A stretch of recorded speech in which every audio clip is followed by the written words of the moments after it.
Good morning students. Today we will solve our question paper of September exams.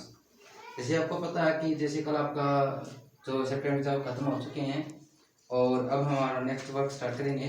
इससे पहले हम अपना जो सेप्टेम्बर एग्जाम था आपका ठीक क्वेश्चन पेपर था वो मैथ्स का वो हम सोल्व करेंगे। जैसे मैंने क्वेश्चन पेपर आपके चेक किए हैं आंसर शीट्स, तो उसके अंदर देखा मैंने बहुत सारे बच्चों ने जो मेजर मिस्टेक भी करके कुछ माइनर मिस्टेक्स भी हैं। ठीक है, मिस्टेक सारे बच्चे की हैं, अब की बार फुल मार्क्स किसी बच्चे के भी नहीं है, क्योंकि यहाँ पर जो हमारे पास आपके पास जो पैटर्न था वो आपका पैटर्न था जिसमें सेक्शन में आपके ट्रू फॉल्स भी फिलअप्स थी, एमसीक्यूज भी थे, और इन क्वेश्चंस को ट्रू फॉल्स एमसीक्यूज और फिलअप्स को केवल वही बच्चा कर सकता है जिसको हर कॉन्सेप्ट क्लियर होता है। ठीक है, हालांकि जैसे हमने वीडियो क्लासेस आपकी ली थी उन क्लासेस के अंदर आपके कुछ कॉन्सेप्ट क्लियर नहीं हो चुके और कुछ हो चुके हैं, तो आपने वीडियो शायद बार बार नहीं देखी होगी, सिर्फ आपने रीडर वर्क कंप्लीट किया होगा और इस कारण आपके कुछ जो कॉन्सेप्ट थे वो अधूरे रह गए। ठीक है, तो जो मिस्टेक्स थी मैं साथ साथ बताता रहूँगा वो मोस्टली बच्चों ने क्या क्या मिस्टेक की हैं और वो मिस्टेक्स आपने अब फिर नोट में आप करेंगे। ठीक है, ये क्वेश्चन पे आपने सोल्व करना है तो आपने फिर से इन मिस्टेक को नहीं करना है। ठीक है, तो ध्यान से देखना, फिर अपने रिवाइज करके देखना माइंड में अपने आंसर शीट में अपने क्या क्या लिखा था और क्या मिस्टेक की यहाँ पर। ठीक है, तो फर्स्ट सेक्शन आपका ए सेक्शन। तो फर्स्ट सेक्शन में आपके ट्रू और फॉल्स थे। ठीक है, फर्स्ट क्वेश्चन था all integers are rational number. सभी जो इंटीजर्स हैं वो क्या है, रेशनल नंबर है। जैसे हमने रेशनल नंबर का चैप्टर करवाया था आपको, तो आपको बताया था कि आपके सबसे पहले क्या होते हैं, वो नेचुरल नंबर होते हैं, फिर इसके अंदर एक जीरो और ऐड किया होता है तो उसके अंदर फिर वो नंबर होता है, फिर इसके अंदर नेगेटिव नंबर काउंट किए होते हैं तो -1 -2 तो ये इंटीजर बन जाते हैं, फिर पी बाकी की फॉर्म जो आ जाती है हमारे पास। ठीक है, वो क्या होते हैं, रेशनल नंबर। तो इस रेशनल नंबर के अंदर इंटीजर भी आते हैं आपके, होल नंबर भी आते हैं और नेचुरल नंबर भी आते हैं। ठीक है, तो सारे के सारे इंटीजर इस रेशनल नंबर के अंदर इंक्लूड हैं, सारे के सारे होल नंबर भी हैं, सारे के सारे आपके नेचुरल नंबर भी हैं। तो ये क्या था, ट्रू था, मोस्टली ठीक था। Zero smallest rational number. तो देखो इंटीजर्स हमारे पास हैं और इंटीजर्स के अंदर हम स्मॉलेस्ट इंटीजर भी फाइंड आउट कर सकते हैं और आपका लार्जेस्ट इंटीजर भी फाइंड आउट कर सकते हैं। तो ये सभी तो इसके अंदर ही है, लेकिन ये इन सबसे बड़ा हो गया, फिर हम कैसे फाइंड आउट कर सकते हैं, तो हम सबसे छोटा रेशनल नंबर फाइंड आउट कर सकते हैं, नहीं हम सबसे बड़ा रेशनल नंबर फाइंड आउट कर सकते हैं। ठीक है, तो इसने जीरो लिखा था smallest rational number. Smallest rational number क्या आपका सिर्फ वो नंबर है, स्मॉलेस्ट वो जीरो क्या आपका स्मॉलेस्ट वो नंबर है आपका। Clear. Next -4/3 is additive inverse of 4/3। -4/3 का एडिटिव इनवर्स लिखना है तो उसका सिर्फ साइन चेंज किया जाता है, नेगेटिव का पॉजिटिव बना दिया जाता है। ठीक है, तो ये आपका ट्रू हो जाएगा। Reciprocal of zero itself zero, कि जीरो का हम रेसिप्रोकल होते हैं, जीरो बाय समथिंग होता है, जैसे 0/1 ले लेते हैं, हम इसका रेसिप्रोकल लेते हो जो भी समथिंग होगा वो ऊपर हो जाएगा और न्यूमरेटर वो डिनोमिनेटर हो जाएगा 1/0। तो ये क्या होता है, नॉट डिफाइंड। ठीक है, और इसने क्या कहा है, तो रेसिप्रोकल ऑफ जीरो क्या है, खुद जीरो है, क्या जीरो का जीरो है, नहीं है, तो ये क्या हो जाएगा, फॉल्स। क्लियर। ये पार्ट आपका हो गया रेसिप्रोकल, ये पार्ट आपका the reciprocal of A negative number, reciprocal of negative number is a positive. देखो रेसिप्रोकल कर रहे हैं तो साइन चेंज नहीं होता, साइन चेंज आपका होता है एडिटिव इनवर्स के अंदर। जब हमने इसका एडिटिव इनवर्स किया था आपका नेगेटिव का क्या बना दिया, पॉजिटिव। जब रेसिप्रोकल होता है हमारे पास, जैसे -4/3 का, इसी का हम रेसिप्रोकल करेंगे तो 3/-4 हो जाएगा, इसका साइन चेंज तो नहीं है ना, -3/4 हो गया आपका ये, इसको 3/4 को -3/4 ले सकते हैं आप, इसको स्टैंडर्ड फॉर्म यही होगी इसकी। तो इसका देखो नेगेटिव से पॉजिटिव नहीं बना, सिर्फ न्यूमरेटर से डिनोमिनेटर, डिनोमिनेटर से न्यूमरेटर को हमने इंटरचेंज किया एक दूसरे को। क्लियर। एक दूसरे का आता सिर्फ उसका नेगेटिव रहता है उसका पॉजिटिव रहता नहीं, नेगेटिव का रेसिप्रोकल नेगेटिव ही रहता है। ठीक है, सिर्फ उसके न्यूमरेटर और डिनोमिनेटर दोनों चेंज होते हैं, तो इसने पॉजिटिव का तो ये फॉल्स हो जाएगा। A convex क्वाड्रेटर can have an acute angle. तो कन्वेक्स क्वाड्रेटर क्या होता है हमारे पास, कैसे उसके अंदर एक्यूट एंगल हो सकता है, क्यों नहीं हो सकता। जैसे हमारे पास ये होगी, इसके अंदर हमारे पास ये 30 डिग्री, ये 30 डिग्री का एंगल हो सकता है, बाकी होते कितने भी एंगल, लेकिन एक क्लियर बात होनी चाहिए कि उनके अंदर तीन और चारों एंगल का सम 360 होना चाहिए। क्लियर। तो हो सकता है ट्रू होगा, कुछ बच्चों ने इसको गलत लिखा हुआ है। Clear. The sum of the angles of concave quadrilateral, जैसे आपके जब चैप्टर हुआ था आपका थर्ड, उसके अंदर आपके कॉनकेव क्वाड्रेटर भी आई थी और कन्वेक्स क्वाड्रेटर भी आई थी। ठीक है, कन्वेक्स क्वाड्रेटर आपकी होते हैं जो अभी तक आपने पढ़ी है, जिसके अंदर हर एक एंगल आपका लेस देन 90 डिग्री होता है, लेकिन जो कॉनकेव क्वाड्रेटर होती है उसके अंदर कम से कम एक एंगल आपका मोर देन 180 डिग्री होता है, ये मोर देन 180 डिग्री, ये आपकी कॉनकेव क्वाड्रेटर है। लेकिन क्वाड्रेट चाहे कनकेव हो या कन्वेक्स हो, उन सभी का सम 360 डिग्री होता है। लेकिन इसे कहा मोर देन 360, चाहे ये ट्रायंगल क्वाड्रेटर हो चाहे ये क्वाड्रेटर हो, सम इन चारों एंगल का सम 360 ही रहेगा, मोर देन नहीं होगा, मोर देन 360 या लेस देन 360 नहीं होगा। तो ये क्या होता है, इसने मोर लिखा होता है इसलिए फॉल्स होगा, बहुत सारे बच्चों ने इसको ट्रू लिखा हुआ है, ठीक है। तो इस बात को ध्यान रखना। The sum of the exterior angle of a triangle is 360 degree. तो मैंने जब इसका क्वेश्चन कहा था, जब इसके टॉपिक भी करते और इसकी प्रॉपर्टीज भी करवाई थी, तो कोई भी एक पॉलीगन आपकी चाहे ट्रायंगल है चाहे क्वाड्रेटर है या आपकी पेंटागन है, ठीक है, इसके जो एक्सटीरियर एंगल होंगे, जैसे इसका एक्सटीरियर एंगल ये है, ये ट्रायंगल की एक्सटीरियर एंगल आपकी ये होगी, ठीक है। तो एक्सटीरियर एंगल का जो सम होता है, चाहे वो कैसी भी हो, कोई भी पॉलीगन हो, ठीक है, उन सभी का सम हमेशा के लिए 360 ही रहता है, ठीक है। तो ट्रायंगल के इंटीरियर एंगल होते हैं ना, उनका सम चेंज होता रहता है। ट्रायंगल के इनका सम 180 डिग्री होता है, इसका 360, और जो आपकी पेंटागन होती है उनका सम 540। लेकिन जबकि पॉलीगन्स की, किसी भी पॉलीगन्स के एक्सटीरियर एंगल का सम हमेशा 360 डिग्री रहता है। तो ये ट्रू था इसका, ठीक है। तो आपने कुछ बच्चों ने इसको भी फॉल्स लिखा हुआ है। जो ए आई पार्ट इसका, ऑल रेक्टेंगल्स आर स्क्वायर, जब मैंने इसकी प्रॉपर्टी करवाई थी तो बड़े ध्यान से बताता, स्पेशल बताता बेटा किसके अंदर क्या शामिल है, किसको हम क्या नाम दे सकते हैं। तो किसके अंदर क्या, ऑल रेक्टेंगल, ये एक रेक्टेंगल मान लेते हैं 6 और 3, ये एक रेक्टेंगल आपकी, क्या आप इसको स्क्वायर कह सकते हैं, ये कह सकते हैं ना। लेकिन इसे कहा था ऑल रेक्टेंगल्स आर स्क्वायर, क्या स्क्वायर है, नहीं है, तो ये फॉल्स है। तो बहुत सारे बच्चों ने इसको ट्रू लगा हुआ है। तो हम जो स्क्वायर होते हैं ना, चाहे कितने भी स्क्वायर, जैसे 4 4 है, ये 5 5 है, तो इन स्क्वायर को हम रेक्टेंगल कह सकते हैं, लेकिन रेक्टेंगल को हम स्क्वायर नहीं कह सकते। तो इसके अंदर ये आपका फॉल्स हो जाएगा, आपने ट्रू लिखा हुआ है बच्चों ने।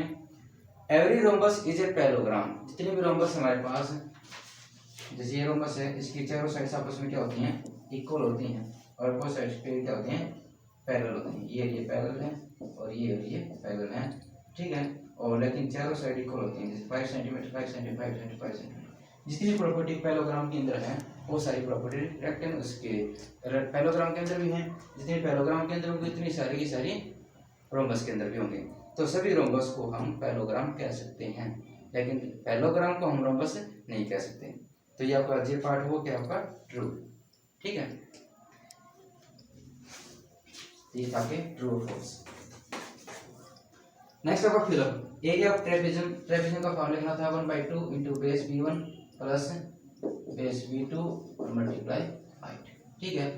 बहुत सारे बच्चों ने इसका एरिया ऑफ ट्रायंगल लिख दिया 1/2 base into height.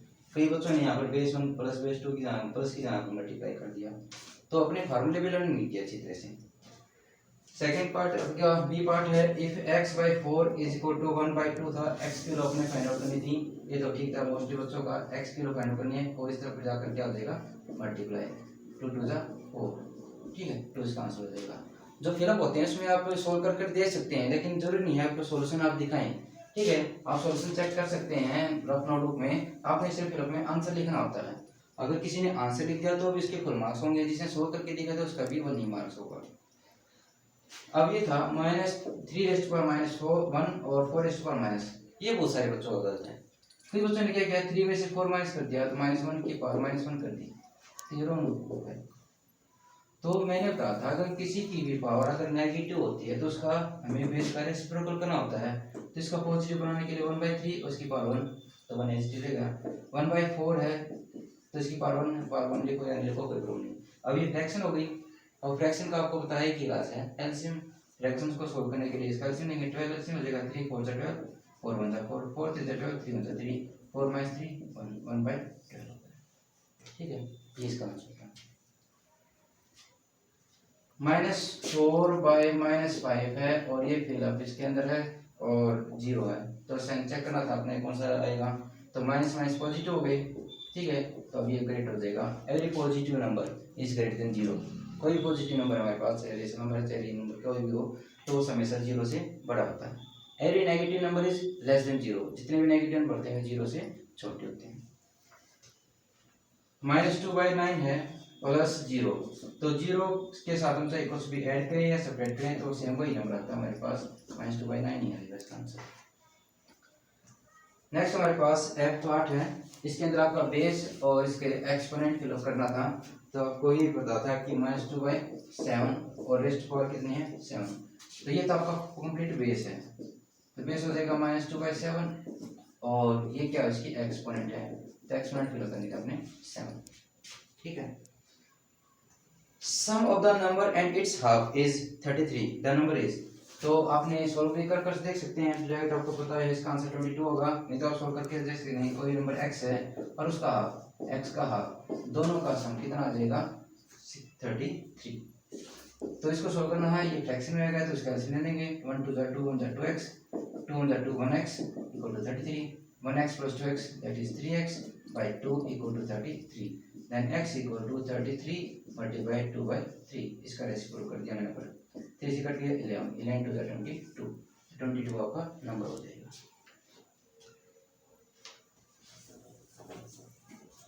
Next question is the sum of the exterior angle of a quadrant. जैसे मैंने अभी ट्रू फॉल्स में बताया, चाहे आपकी क्वाड्रेंट हो या ट्रायंगल हो या पेंटागन हो, कोई भी पॉलीगन हो, सभी के एक्सटीरियर एंगल का सम 360 डिग्री होता है। तो इसमें फिर में क्या आ जाएगा आपका 360 डिग्री। a⁻0, जब हमने एक्सपोनेंट वाला चैप्टर को आता है उसकी हमने लॉ ऑफ एक्सपोनेंट भी लिखवाए थे, तो बता सकते हैं किसी भी बेस हो, कोई भी बेस हमारे पास, किसी की पावर हमारे पास क्या हो 0, जहाँ पर हमारे पास a नॉन जीरो होना चाहिए। ठीक है, a की पावर अगर 0 होगी तो उसका वैल्यू हमेशा क्या होगी 1 होगी। ठीक है, इसमें लिखा है for any natural number, a आपका कोई भी नेचुरल नंबर हो सकता है, 1 2 3 4 5 6 7 8 9 10 कुछ भी हो, उसकी पावर चाहे 1 की पावर 0 करो, चाहे 2 की पावर 0 करो, या 3 की पावर 0 करो, या 4 की पावर 0 करो, सबकी वैल्यू क्या होगी हमेशा 1 रहती है। ठीक है, और ये कुछ इंटेलिजेंट बच्चे थे, उन्होंने भी ये मिस्टेक की है, उन्होंने भी ये गलत कर रखा है, वो आप समझ गए होंगे। ठीक है, वो आप देख लेना जिसने कर ली थी mistake. Diagonals of A parallelogram, diagonal चाहे किसी की हो, चाहे पैलोग्राम हो या रेक्टेंगल हो या रोम्बस हो या स्क्वायर हो, सभी के बाइसेक्ट करते हैं। ठीक है, यहाँ पर सिर्फ पैलोग्राम की पूछा था तो बाइसेक्ट कर देंगे। क्लियर। फिर आते हैं चौथा करेक्ट आंसर, ये आपके ऑप्शनल क्वेश्चन दे रखे हैं। Which of the following is positive rational number. आपके चार ऑप्शन है, -6/11 और 3/-7, 0/6 और डी आपका 0। ठीक है, इनमें से पॉजिटिव नंबर चेक करना था आपने। देखो 0 हमारे पास यहाँ पर एक तो ये 0 नहीं तो पॉजिटिव होता है, नहीं नेगेटिव, तो ये कट हो जाएगा। 0/समथिंग हमेशा 0 होता है। ठीक है, तो 0 नहीं तो पॉजिटिव होता है, नहीं नेगेटिव, ये भी नहीं आएगा। 3/7 इसमें एक नेगेटिव है एक पॉजिटिव है, तो ये नेगेटिव नंबर हो गया। इसके दोनों ही नेगेटिव से नेगेटिव नंबर कर सकते हैं। 6/11 इज योर पॉजिटिव इंटीजर। ये मोस्टली बच्चों का ठीक था। सेकंड पार्ट है which of the following is negative rational number, ये भी ठीक है। 0/-6, 0, -1/10 एंड -1/2, -1/2। 0/समथिंग 0, नहीं तो पॉजिटिव नहीं नेगेटिव, ये भी 0 नहीं पॉजिटिव नहीं नेगेटिव। इसके अंदर हमारे पास न्यूमरेटर और डिनोमिनेटर में से कोई भी एक वैल्यू क्या है नेगेटिव हो, तो आपका नेगेटिव नंबर रहता है। इसके अंदर दोनों ही नेगेटिव से नेगेटिव हो जाएगा, ये तो पॉजिटिव होगा, तो एक ही नंबर आपका जो कि नेगेटिव है। ठीक है, तो इसका ऑप्शन आपका सी हो जाएगा, -1/10, ये भी ठीक हो जाएगा। अब जो आपका सी पार्ट था which is in the standard form, इस क्वेश्चन में मोस्टली बच्चों ने जब सेंटर पे टीचर्स गए हुए थे उन्होंने क्वेश्चन पेपर में देखा था, बच्चों ने देखा कि इसके कई क्वेश्चन के ऑप्शन क्या है बिल्कुल राइट हैं, कई ऑप्शन इसके आंसर हो जाएंगे, लेकिन बेटे एमसीक्यूज में एक ही ऑप्शन राइट होता है। ठीक है, तो इसके अंदर एक ही ऑप्शन राइट था आपका।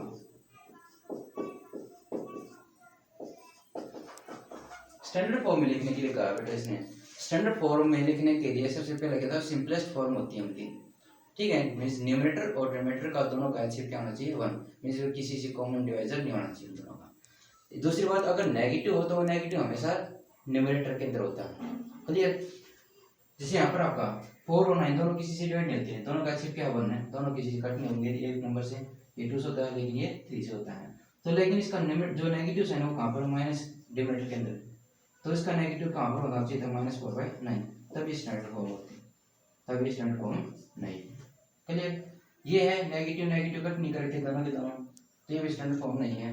इसके अंदर 2 इनका कॉमन डिवाइजर है, 2 2 4 2 3 ये होना चाहिए था, तो ये स्टैंडर्ड फॉर्म नहीं है। अब ये 2 और 3 दोनों किसी से कट नहीं हो रहे, लेकिन जो नेगेटिव दे रखा है वो भी क्या है यहाँ पर इसके न्यूमरेटर के अंदर है, तो डी ऑप्शन इसका राइट होगा, -2/3। ये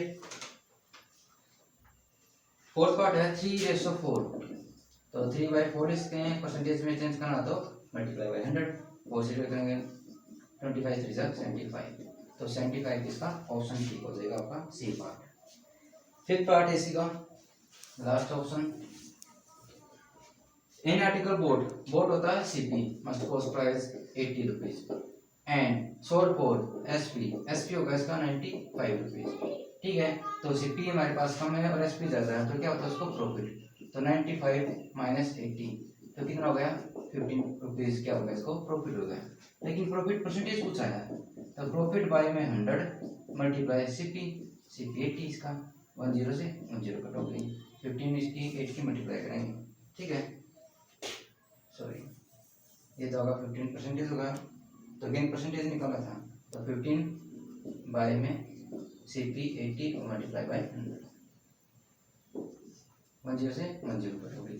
ठीक है, 2 से 2 4 जा 8, 2 5 जा 10, 15 5 जा 75/4%। तो अब इसको आंसर ऑफ 75 इसमें फ्रैक्शन में नहीं गिवन, आपका आंसर दिया है डेसिमल नंबर में, तो इसको डेसिमल कन्वर्ट करो, 4 1 जा 4, 4 8 जा 32, 4 7 जा 4 5 जा 18.75% क्या हो जाएगा, इसका डी ऑप्शन आपका राइट होगा। करिए, तो ये था आपका सेक्शन ए, जिसके अंदर आपके 1 मार्क्स के थे, एमसीक्यूज थे, ट्रू फॉल्स थे और आपका ट्रू फॉल्स थे और फिलअप थे। अब आपका बी सेक्शन है, जिसके अंदर आपके एक एक नंबर के आपके 10 क्वेश्चंस हैं।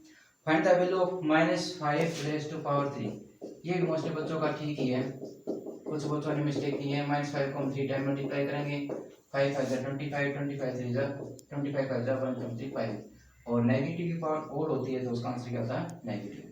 कुछ बच्चों ने ऐसे मिस्टेक करके इसका पॉजिटिव साइन रख दिया, नेगेटिव आना था, और 2-3 बच्चों ने ऐसे रखा है कि -5 की पावर 3 है तो इसको 3 से मल्टीप्लाई कर दिया, -15 कर दिया, तो ये इसका रॉन्ग है।